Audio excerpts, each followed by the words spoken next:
Vamos falar sobre direito do consumidor aqui, direito civil, algumas situações interessantes em que houveram indenizações, temas bem bacanas. Sempre nós iniciamos lives agora, todas as terças e sextas-feiras, geralmente ao meio-dia. Cada semana, cada live tem um tema diferente, envolvendo direito de família, envolvendo também trabalhista. Hoje nós vamos falar um pouquinho sobre consumidor. E vamos começar a falar sobre o cara que se deu mal devolvendo dinheiro para o banco. É uma palhaçada que acontece no Brasil, né? Mas o sujeito recebeu na sua conta 15 bilhões de reais, procurou o banco e teve uma surpresa, né, Astério? Conta um pouquinho aí pra gente. Se trata de um cobrador de ônibus, né? Tá dando microfone aqui, tá ouvindo claro aí? Tô ouvindo. Vamos lá. Se trata de um cobrador de ônibus, né? Ele foi surpreendido com a quantia de 15 bilhões na conta dele, né? Ele fez o que qualquer pessoa honesta faria, né? Entrou em contato com o banco, informou a quantia que estava ali na conta dele, e o banco, sem informar ele, sem dar qualquer justificativa, não só retirou o dinheiro da conta, que era normal, né, de se esperar, mas também bloqueou o cartão de crédito para que ele não fizesse uso dele. E, em decorrência disso, houve transtornos para esse cobrador, né? Ele alega até em inicial que ele não conseguiu abastecer o carro, ele precisou tirar dias do serviço para poder... ele ainda tem que se dirigir ao banco para resolver. E, infelizmente, para a justiça, né, nos dias de hoje, tudo é mero de sabor, né? Uma quantia de 15 bilhões na conta dele, e ele foi indenizado tão somente com a quantia de R$ 1.000, né? Lembrando aí que passou por constrangimento, né? Imagina, você vai abastecer o carro e a hora que você vai passar o cartão de crédito consta aí bloqueado. Você fala o que para o frentista? Vou deixar o documento do meu carro aí e depois eu volto a pagar. O banco bloqueou preventivamente. Como caiu os 15 bilhões na conta dele, o banco, sem avisá-lo também, né, como é normal de acontecer, procedeu com o bloqueio da conta, do cartão, de tudo. Mas mesmo assim ele já tinha se dirigido ao banco para informar sobre o que tinha acontecido. Porra, cai 15 reais já é difícil cair na conta de alguém, cai 15 bilhões. O grande problema disso aqui, que eu vejo que é uma picaretagem do judiciário, para variar, né? O cara teve sua conta bloqueada, o cara não pôde utilizar o cartão de crédito, ele foi até o banco, perdeu tempo, ficou mais de um mês sem poder utilizar sua conta, e aí vem um juiz e me dá uma indenização de R$ 1.000. É uma picaretagem sem tamanho, né? Isso me deixa extremamente revoltado com que o judiciário...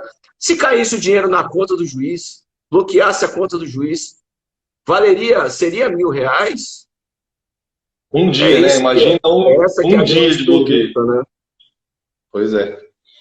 É o que a gente bate muito, né? A gente que está na área, diariamente a gente vê sentenças, né, ridículas, e a gente tenta sempre se colocar no lugar do cliente, né? A situação na qual ele enfrenta, e a gente sempre, com as sentenças, né, se deparando com as sentenças, a gente chega à conclusão de que, se fosse um juiz, será que ele iria ver com um mero de sabor? Porque, na verdade, é isso. Ele, em sentença, inclusive, ele alega que o cliente não trouxe provas que corroborassem com as alegações, né, com as situações nas quais ele teve que passar. O próprio banco confessou o que aconteceu, não trouxe provas. Eu vou mais pelaquela linha que não quis analisar, não analisou da forma correta, porque não tem explicação. Não tem explicação. Cara, acaba prejudicando a vida do cidadão, que ele nem consegue pagar as suas contas no mês, porque a vida dele virou um inferno, e o banco não procedeu, muito embora já tinha bloqueado o dinheiro, procedeu com a devolução, e o banco não tomou providências para que houvesse a liberação da conta e do cartão. Então, é muito complicado. Só que também nós temos que elogiar decisões como o Tribunal de Justiça, na 14ª Câmara, o doutor Pascoalão, que inclusive aqui era de Rio Preto, ele deu uma decisão, ele como relator em um acórdão, decidiu na questão envolvendo a devolução de R$ 68 mil de um consumidor que teve o seu celular furtado. Quando nós temos que elogiar, nós vamos elogiar. Aqui ele reconheceu a responsabilidade do banco, mesmo ele não tendo contribuído com nada com furto e tudo mais, mas ele reconheceu a responsabilidade do banco, porque o perfil daquele consumidor era totalmente incompatível com os empréstimos que estavam sendo feitos. E o banco, como uma medida de segurança, deveria ter efetuado o bloqueio. Uma coisa que me chama a atenção é o seguinte: tenta aumentar os seus limites no banco, tenta fazer um empréstimo. Não é fácil. Uma pessoa que não tem perfil consegue fazer R$ 68 mil de empréstimos, por si só o banco deveria ter bloqueado isso, né? Não, é a questão mais interessante aqui a ser levantada, porque se nós quiséssemos fazer um empréstimo desse, a gente não consegue. Não é algo fácil, né? E o banco, ele tem que, a partir do momento que ele te fornece condições, né? Ainda mais com essa atualização, hoje o mundo tudo digital, então o banco, a partir do momento que ele te concede, ele te fornece, né, um sistema, ele tem que proteger você desses possíveis problemas, né? E aqui na questão,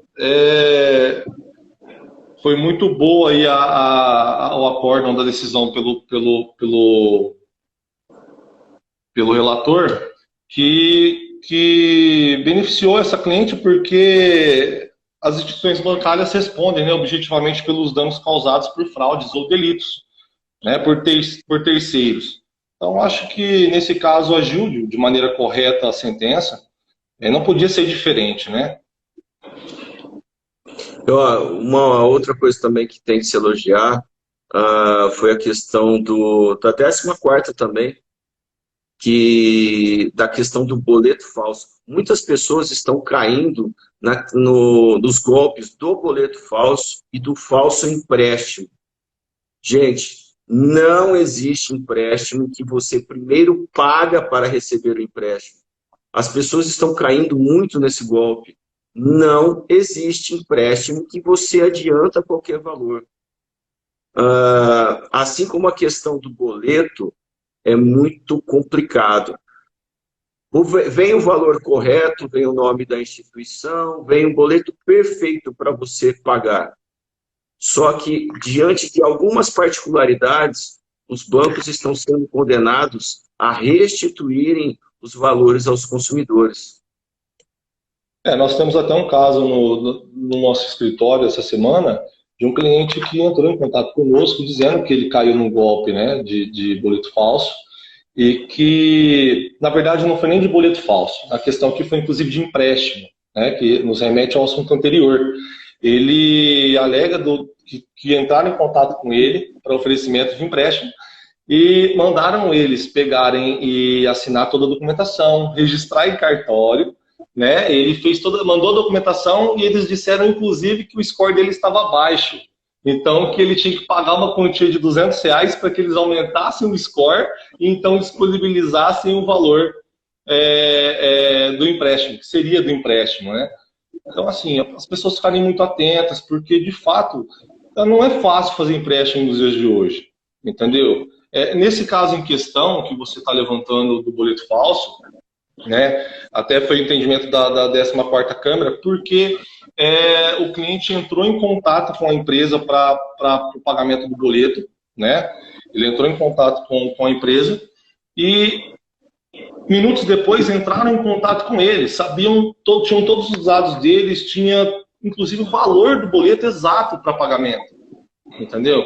Hoje a gente sabe que essa venda de informações, hoje é uma mina de dinheiro, o CPF das pessoas, né?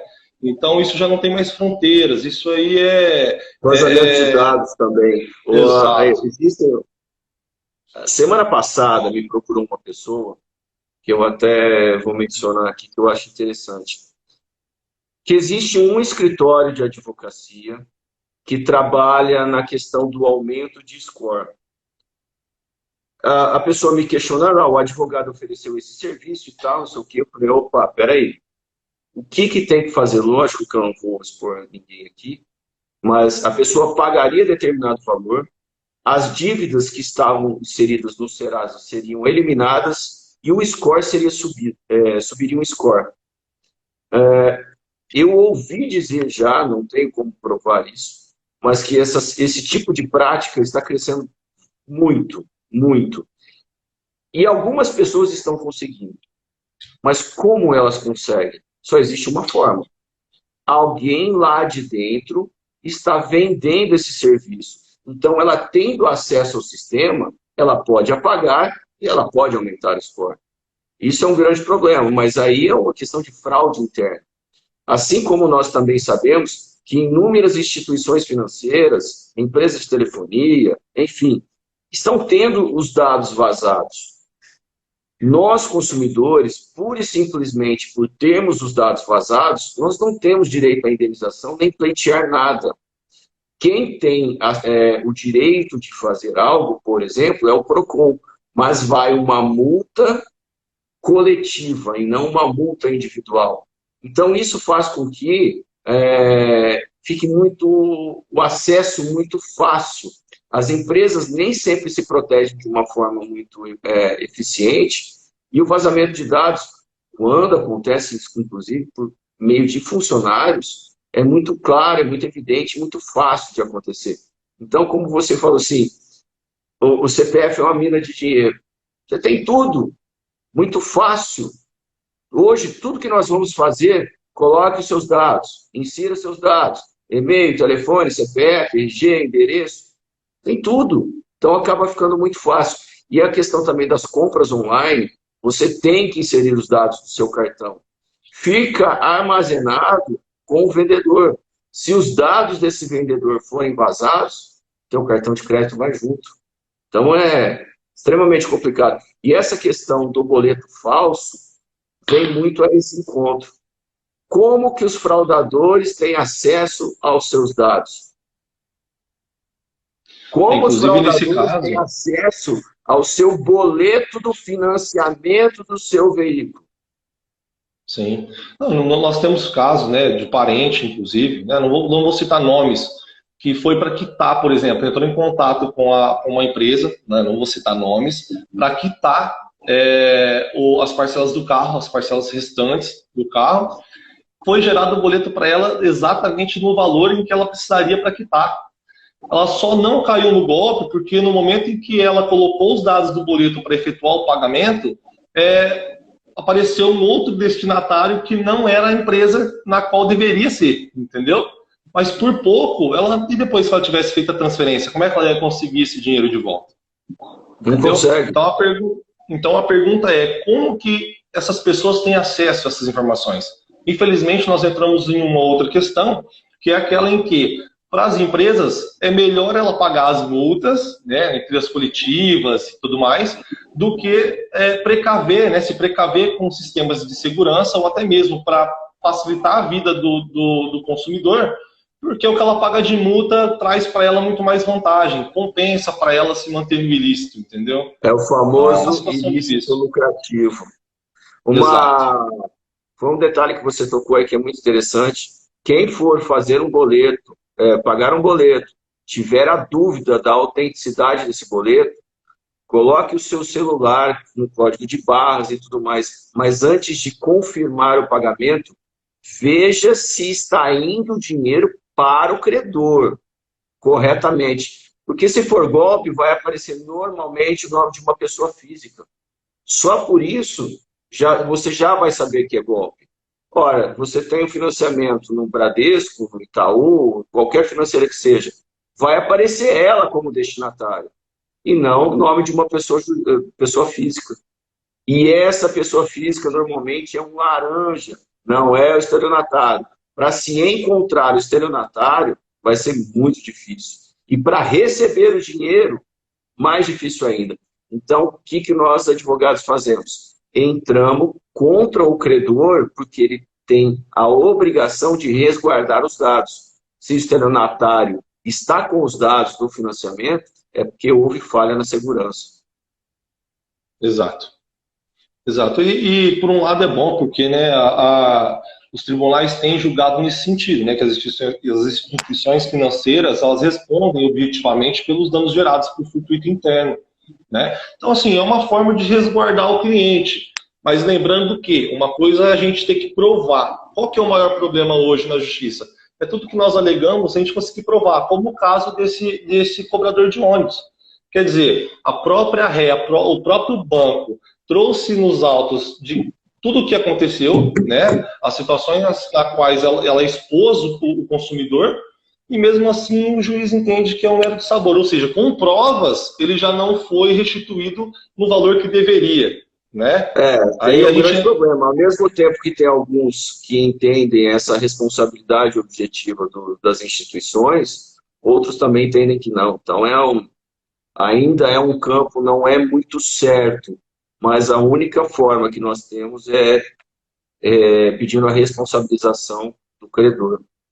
Cara, mas no caso em questão aí, bacana aqui que nós vamos comentar, essa eu tenho certeza que o Cleiton, se o Cleiton estiver aí na live, ele já passou mais ou menos por isso. Não exposto, né? Mas frequentar a praia de nudismo. Um cidadão que estava numa praia de nudismo, ele foi filmado e por não haver autorização da divulgação das imagens, vou colocar aqui, foi a Band, num programa do Pânico, eles foram condenados a pagar uma indenização de R$80 mil.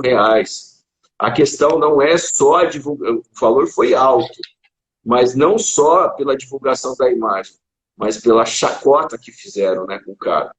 Exato. Pegaram de costas, não pegaram de frente, porque se fizer chacota com o lado o perfil na frente, né, primeiro que não pode mostrar, mas mostraram as costas do cara.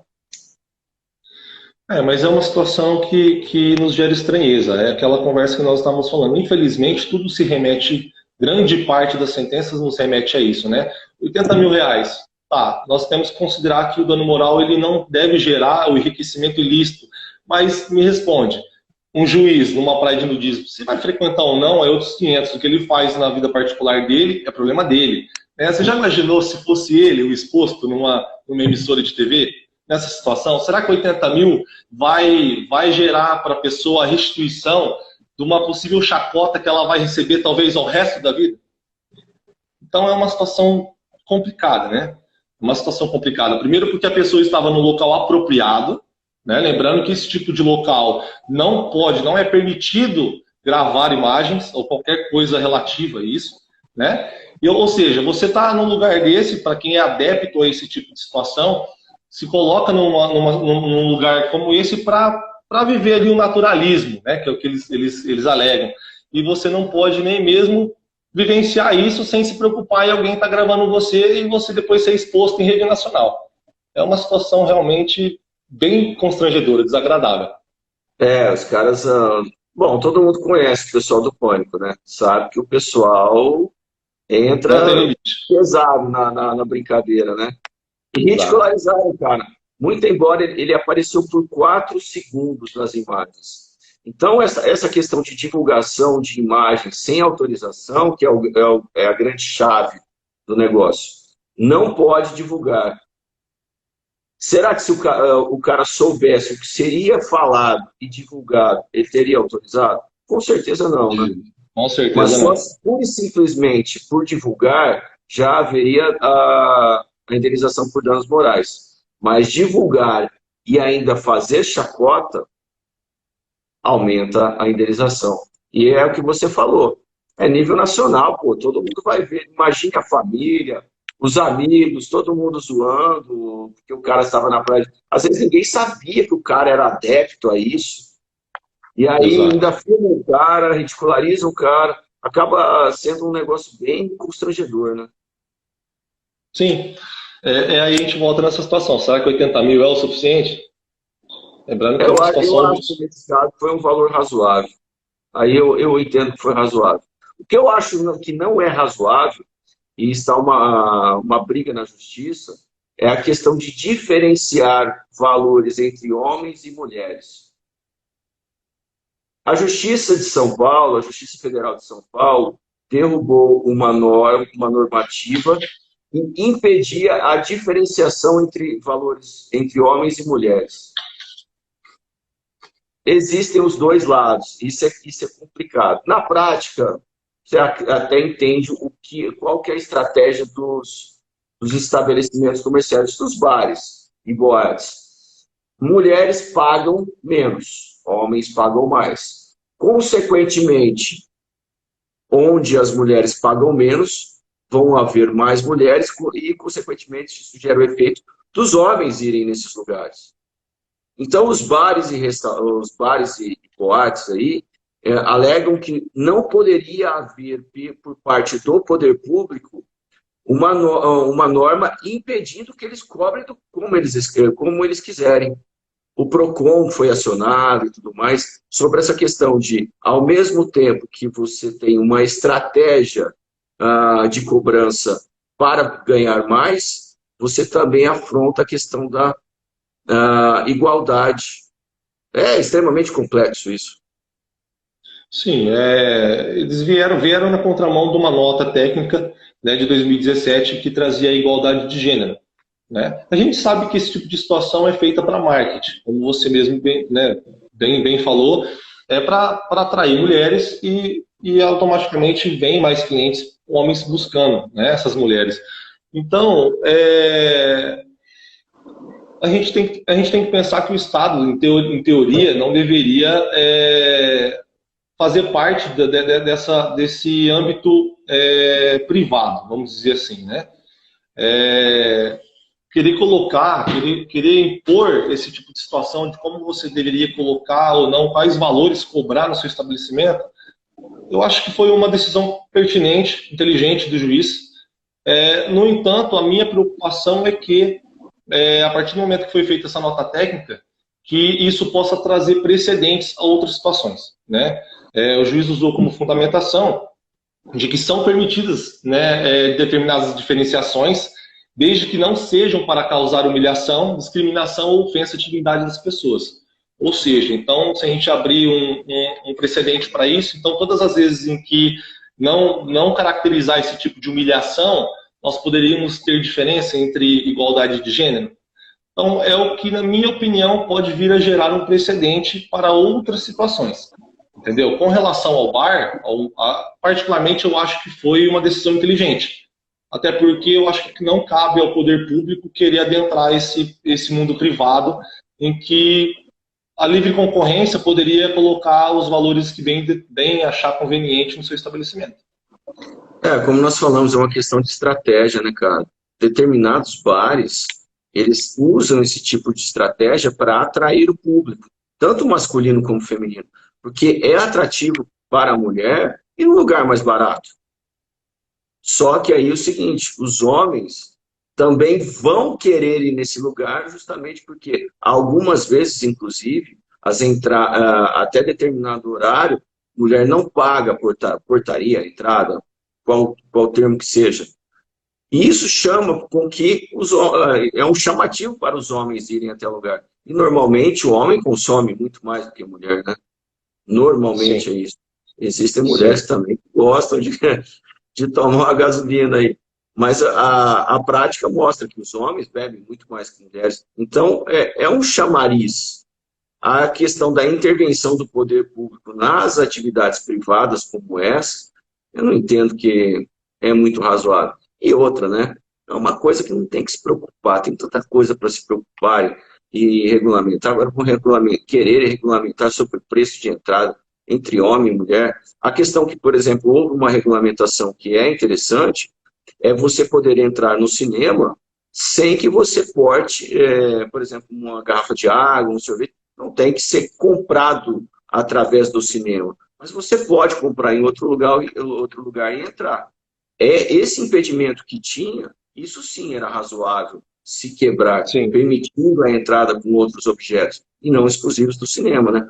Apesar que você não vai encontrar pipoca em outro lugar, somente na pipoca no bar do cinema, né? Inclusive é bem caro. E também o poder público interfere nessa questão de valores, né? Mas aí, por exemplo, seria a chamada venda casada, né? Então, isso é o próprio Código de Direito do Consumidor que já veda isso. Só faltava uma regulamentação. A questão aí é o que a pessoa, da onde a pessoa vai trazer o item que ela vai consumir. E se ela quiser trazer de casa, por exemplo, ou já ouvi casos de pessoas que levaram de casa, mas é um direito delas, né? Então, quer dizer, você vai lá no cinema para assistir um filme. Você não vai lá, você não é obrigado a consumir no estabelecimento. Isso é uma norma inteligente, é uma regulamentação inteligente. Agora, outras coisas, é como você falou, né? O Estado tem tanta coisa mais importante para se preocupar. Agora eu abro um estabelecimento, o Estado vai querer mandar no meu estabelecimento, a gente já paga tanto imposto, a gente já paga tanta coisa para o Estado, ainda ele vai querer colocar o valor que a gente tem que cobrar nos nossos produtos. Desse jeito fica difícil ser empresário, né? No Brasil é muito difícil, né? Não só a questão de imposição do poder público para determinadas situações, mas também com a questão de preço de impostos, né? Os impostos são muito caros. E você também, a todo momento, querer regular as relações comerciais, isso gera um desincentivo, né? Cada vez menos as pessoas querem abrir um comércio e tudo mais, pela dificuldade não só de abrir, mas também de se manter. São tantas normas e regras que devem ser seguidas, dependendo de cada nicho, como, por exemplo, os restaurantes, que tem que se adequar a uma enormidade de regras, de Anvisa, de lá sei lá onde. Acaba ficando muito difícil, né? O que gasta para você se adequar e, posteriormente, pagar pela manutenção, não, é muito complicado, né? É extremamente desestimulante. São as notícias de hoje que nós queríamos passar aqui. Notícias geram sempre da semana passada, que tiveram alguma repercussão, alguma coisa que visa agregar na vida das pessoas, né? E sexta-feira nós estaremos de volta aqui, ao meio-dia também, sempre terças e sextas-feiras ao meio-dia. Pessoal, eu queria agradecer a todos que participaram aqui, que deixaram seu comentário, que curtiram a live. Muito obrigado, tenham um bom trabalho. Doutor Astério Pini, obrigado pela participação. Imagina, eu que agradeço o convite, doutor. Tenha um ótimo dia para você. Precisando, estamos às ordens. Obrigado, gente. Boa tarde.